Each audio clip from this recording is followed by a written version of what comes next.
Welcome to Monkey and Frank. My name is Do and my body's Dom. And in this podcast, we're going to be talking about awareness, spirituality, paradoxes, and my life experience. And the reason why I'm doing this is to be able to integrate my experience so that I can grow from all that I've experienced with the psychedelic ayahuasca in my journey in Peru. The first thing I wanted to talk to you about is the kid paradox. So I've got two kids. One of them is 4, the other one is 2. And I'm running into the paradox of how to teach them to control their emotions. So there's multiple kind of ways right now that my wife and I have discovered through learning books and so on and so forth. And the one thing is that when they explode, you want to be there for them and stay as calm as possible. And after that is weird. And the reason why I say it's weird is because if you say it's all right, it's okay. I've seen it with my daughter, and she learns that exploding is gonna kind of give you a reward of hugging mommy and being there. And if you're too hard on her, you can totally see that you're going to be creating trauma and kind of like daddy or mommy issues, right? And there is no solution, I feel.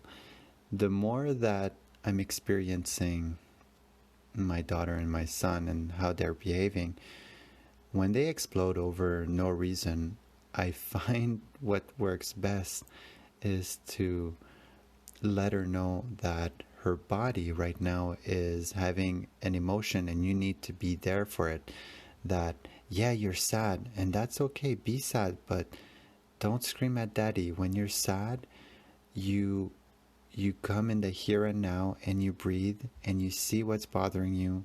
You ask questions, you surrender to your crying and you let it out and say, I need a moment. We're like, whatever. And that seems to be working because I'm also including a part of if you can't control your emotions in a way, then I'm unable to communicate with you because you're screaming at me, and I'm just gonna wait until you calm down and then we'll be able to continue. And if you don't calm down soon enough, then we're going to run out of time, for playing. And usually that calms her down right away, right? Because she wants to play. But am I causing a trauma?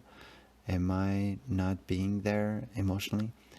In the end, I found through my teaching that there is no answer to a paradox, because the number one thing that is so important is spirituality is the knowing that you are perfect, that this life is perfect, and that everything is meant for a reason, and that everything is exactly where it's supposed to be. And that's a fucked up idea, because what about all the suffering in the world?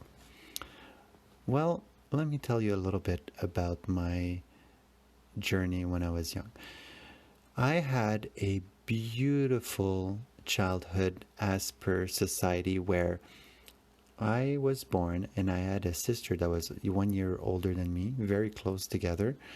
And she was always there for me.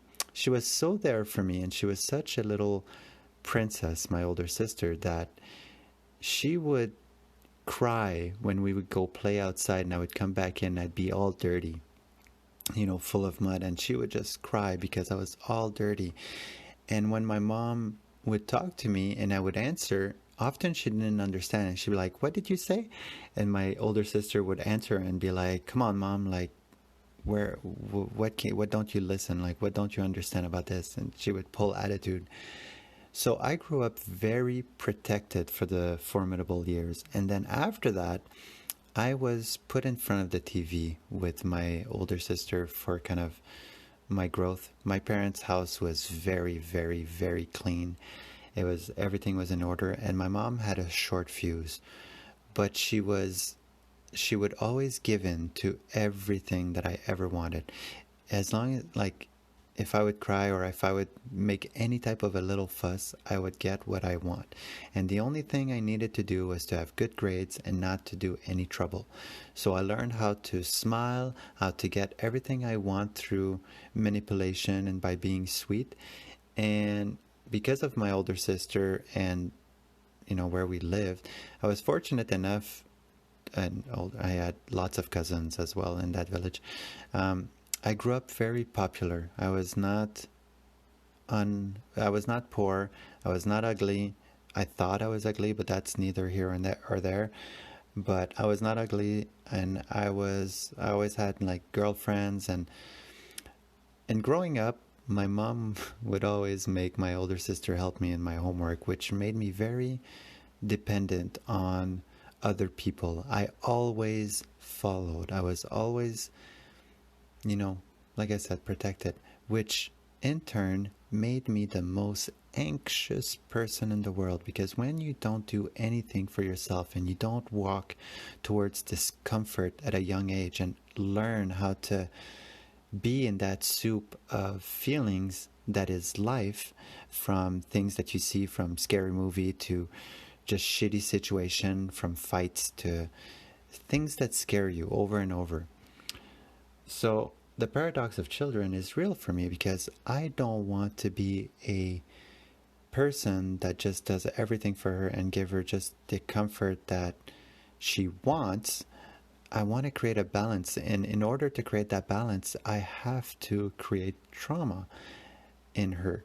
And that really is showing me that trauma is a part of life. It is exactly why we are here, suffering, to see suffering in the face and to go towards it so that you can learn and grow spiritually, physically, mentally in your, as a person.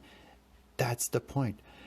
Sports, when you do the grind, when you are a Michael Jordan or Wayne Gretzky that just practice over and over and over again because that's all they can think about, they're really following their heart and their hobby and their passion and their creativity. And that's why those people became uber successful.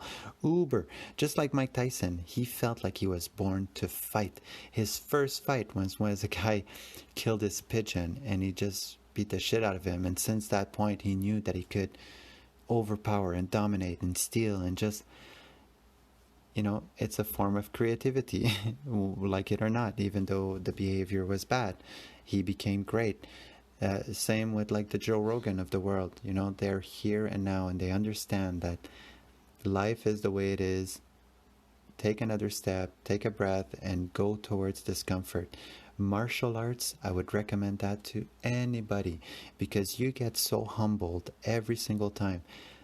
One of the things that allowed me to go to Peru on top of the cold spirit was the fact that I had started doing jiu-jitsu.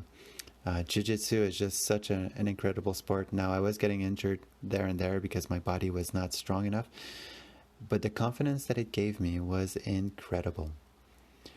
So when it comes to the awareness of the here and now, I wanted to talk about, there's two types of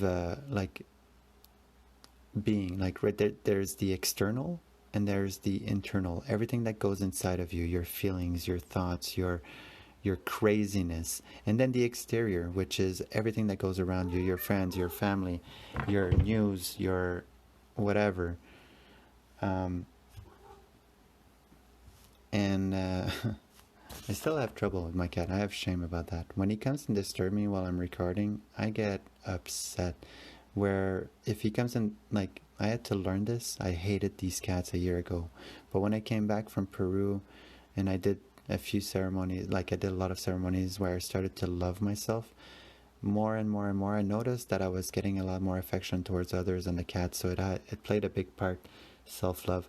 And now I notice that when I get attached to something, it's because my confidence is low, as if I want to record this for somebody else. And I have to remind myself, like, fuck that. I'm here doing this for my own integration. Sorry about that, Jazz. I love you with all my heart. So I want to talk about, the external and the internal. Both, if you get caught in both, meaning if you get caught by the external and you really live your life because of external things, then you're basically getting carried away by these things, and they will make, for me anyways, they create attachments that you don't want to give up, and it makes you angry, sad, or upset because now you're attached, right? And it's the same for internal.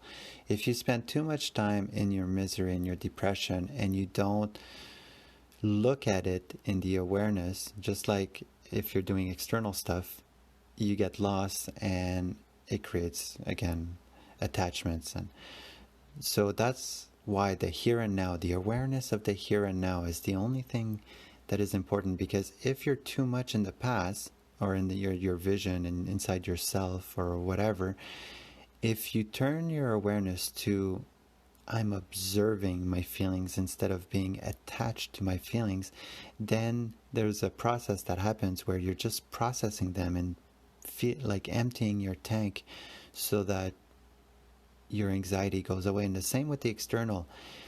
With the external stuff, as you're doing stuff, if you keep thinking of your destination, like when you're driving, perfect example, then you're missing the point. To be here and now, in the moment, in your creativity, in your imagination, in your whatever hobby, love that you have, that's where it all happens. That's where the magic is. It be internal or external, the only place that matters is here and now. So what kind of trick do I have so that I can still experience the human experience, and I can still experience visions, or my internal, like daydreaming? When I have a hunger and I have a want, and I see it clearly for something external, I often allow myself, I take the time, I really dedicate time to let my body go through any type of imagination, creativity that it needs to for that specific thing. It'd be, let's say I wanted a lot of money. Well, if you go in the abundance, the feeling of abundance, with saying, I want this. So you pour your heart into all of that, what you want in terms of money and abundance and your wealth.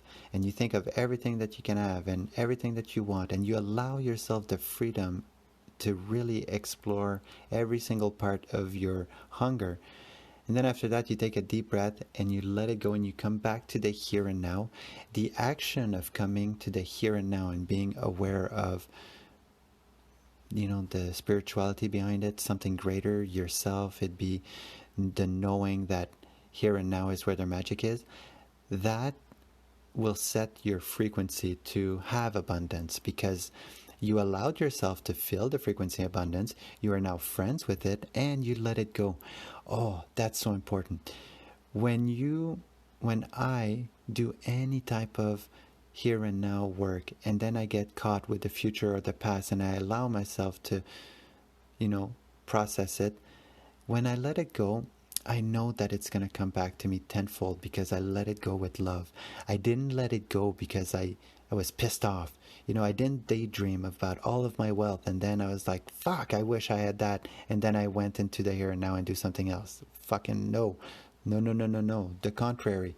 Go into the vision, allow your body to dream, allow your feelings to freaking explode, and then say, if it doesn't happen, it's all good. Just the idea that had so much creativity to empower, like, you just had a full experience in wealth through your imagination, and then people would say, well, that's not real. No, fuck that, it's real. It's real. You can do so much magic by just meditating and being here. People always think that meditating is closing your eyes, taking a deep breath, and trying not to think. How about you close your eyes, you let yourself dream here and now. You don't let yourself carry away. You are here and now, and you allow your body to go through any vision. It's not you doing it, it's it. And then after that, you say, that's awesome. I'm going to be there for you even if it doesn't happen, and you let it go. And I promise you, it's going to come back to you 100-fold. Yeah,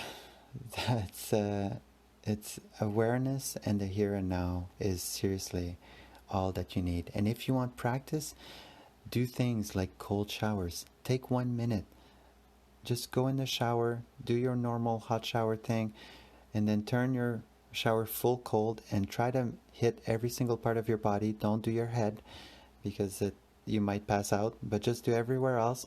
And know that as you're doing that, you are healing because you are here and now fully with your body. And the cold has been proven by science, by all of the sites, that it will activate millions of little muscles in your skin, and it's good for the circulation and it's good for you. And let me tell you, since I've been doing that, which I take, I don't know, 3 to 5 minutes, up to 10 minutes in the morning, because I don't care anymore, even though full cold, I really see it as a healing because it reminds me of my physio, and let me talk about it. But first, the cold.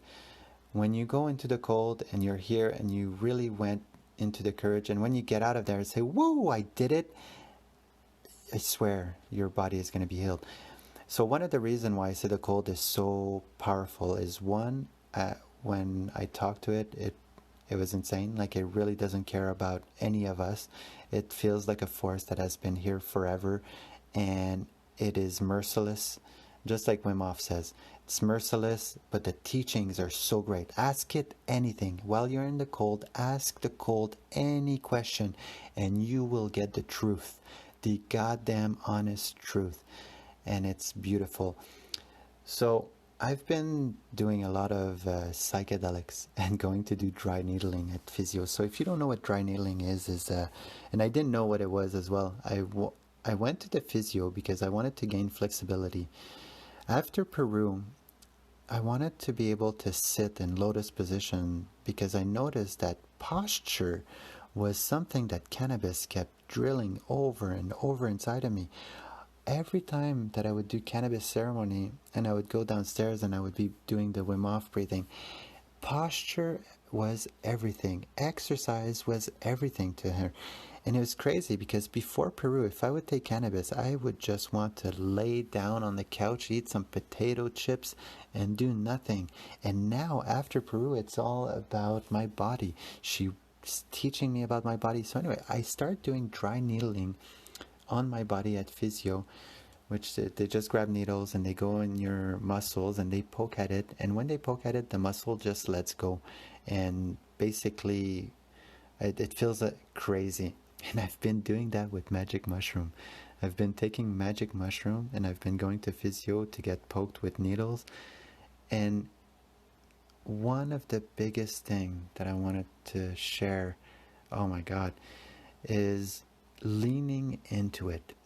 When you have any type of discomfort, physical, spiritual, mentally, when you observe it and you're here with it 100%, lean on it. Just like if ever you would be pressing on a part of your body, you think it's cancer, it's a bump or whatever, press on it and then lean on it with your awareness and all of your being, and your muscle will thank you for it. It will lean back, embrace your touch, and you will get comfortable with the feeling of whatever pain, and it might even let go. And I've seen that happen over and over and over in me now. If I do a stretch with the ball, or it be with the elastic or dry needling, and I lean into it and I allow the pain to go in, because what I'm looking for is an experience. So as I'm looking at the pain, I say to the pain, hey, whatever you need to go through, I'm here for you. I will be seeing you. I'll, go through it. If I have to puke, I'll puke. If I have to shit, I'll shit.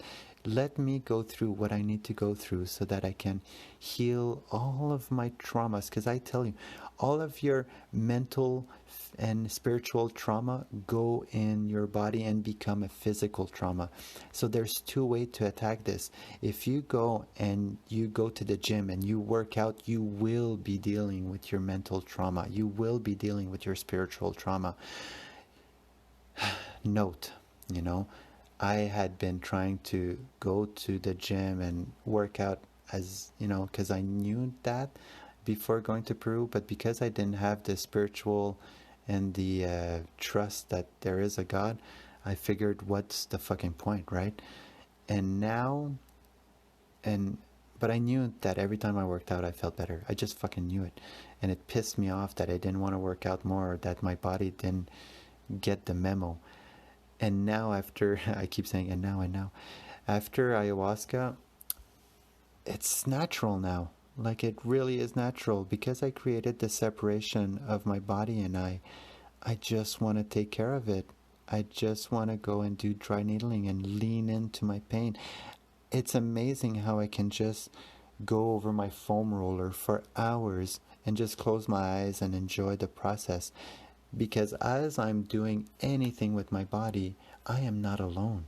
I am with everybody that I know, everybody that, and like everybody, all of my archetypes inside of my soul, from people that I truly love, they live there.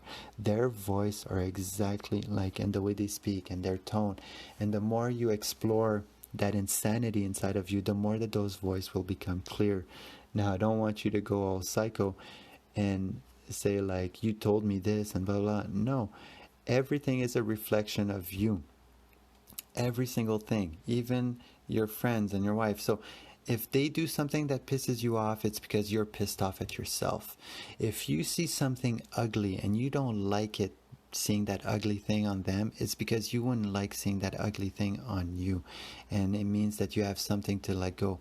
Now, there's nothing wrong with helping your friends and being there for them and saying like, hey, you have some ketchup on your face, right? There's nothing freaking wrong with that. All I'm saying is that everything is a reflection of you. And I've noticed that in myself. If I am hating on the world, it's because I'm hating on myself. And I need to go through that. And when I hate on myself, I've had a lot of difficulty lately because I've really have the knowledge down, and I really starting to believe in Mother and God. But the frustration still comes up, and I'm wondering to myself, why? And it's been teaching me that you will always, and that maybe is only my journey, but you will always have this amount of trouble. No matter how good your life is, no matter how bad it is, this amount of struggle is what you are capable of. It's the perfect rate of your growth. Without suffering, without negativity in this world, you would have nothing. There would be nothing to learn. There would be nothing to experience. So really revel in the idea that everything is perfect. Every single thing is perfect. Now, when you do see something that you want to fight for, and you want to fight for it because of love, well, you got to be careful with that, because good intentions often have bad results, right? Oh, well, I bought you this because I thought you would need this, and then the person on the other side is like, I don't need your shit. Like, I don't want money. Like, it's not what I want from you. I want your, you know. So good intentions always often have bad results. And same with like the wizard's first rule. The only reason why you believe something, and that's, I've explored this a long time. The only reason why I believe something, it's because either I am afraid that it's true or I want it to be true. Well, now I believe something because I'm here and now, because I'm experiencing the feeling, and those feelings are telling me what the truth is. I don't have to rely anymore on, like I said, knowledge of books and podcasts or whatever it may be. Go deep within your physiology. You are your alchemist. That's Wim Hof all the way.